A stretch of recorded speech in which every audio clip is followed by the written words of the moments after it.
talked about how he knew you were going to have a big game in this game and he was confident in yourself. That, what do you think was the key to being able to shake off the first game and do what you did first? I didn't take off in the first game. I was out there, but No, I didn't say take off. I said shake off. Oh, I thought you said take off. I was like, that's killer. I don't know, just try to push the tempo.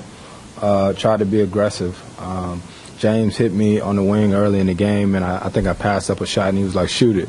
You know, so getting into the lane, getting a couple easy ones early, I think helped us, and then defending. You know, when we defend and we get out in transition, we're tough to stop. There's some shot talk. This is for both of you guys. We know that offensively you guys have weapons. Can you talk about what you're doing defensively and how that plays and elevated and is a big difference? Yeah, I just think defensively what we're doing is we're communicating better. When we're communicating, we know exactly where to be. We know exactly what to do. And you know, everything else works for itself because, you know, once you're talking, once everybody knows what's going on, there's no way to make mistakes. For both of you, was there a point where it started to feel like the game was loosened up a little bit? I think when we started getting stops, you know, we always talk about getting consecutive stops, and the way we run out in transition and everybody get behind that three-point line. I mean, obviously we didn't shoot it as well as we like to, but just the threat of it. You know, when you're pushing it, me, James, and us, and you got Trev, Tuck, EG, all these guys lining up that three-point line, you know, we're tough. Chris, it looked like you really heated up when you were explaining the pick and roll defense, especially the backup center, Bielitsa. Once you got to Bielitsa, you went right after him. Was it really key for you to pile the stats once you saw he was starting?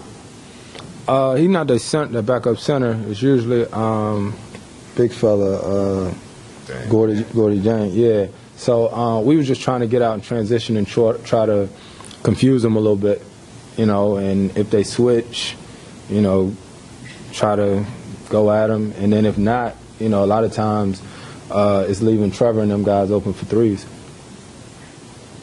Chris,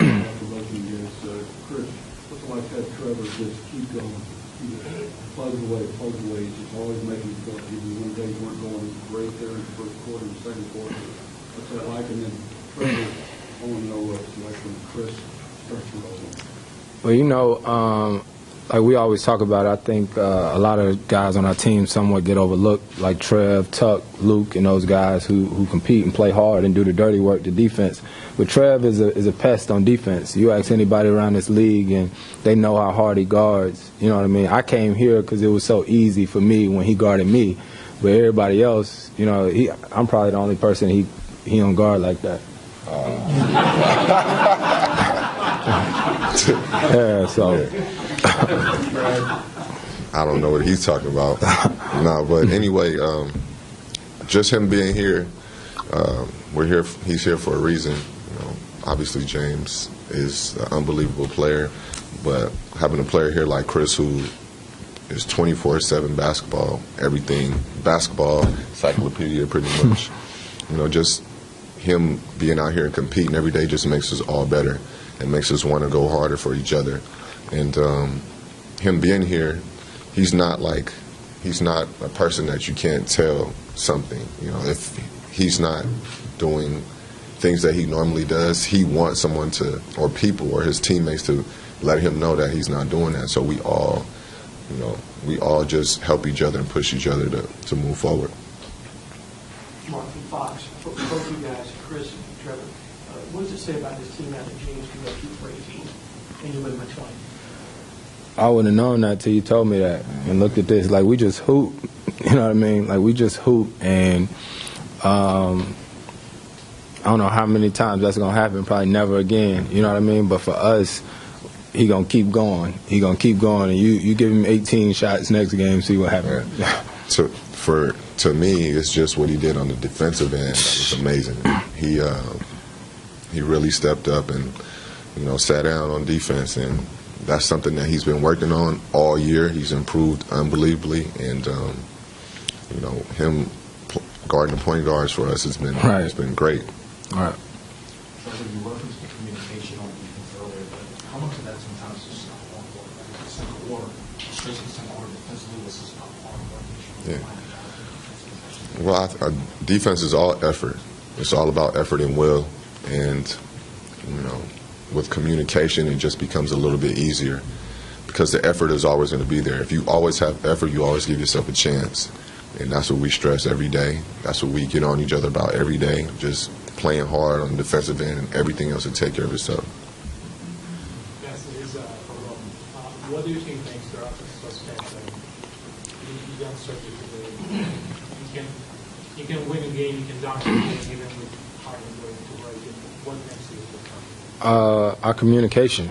We talk about it, good or bad. We struggled early making shots, but I mean, you have to be around our team to really understand it. You know what I mean? Like, to see the camaraderie that we have in the locker room. Sometimes as a team, it doesn't translate to the court.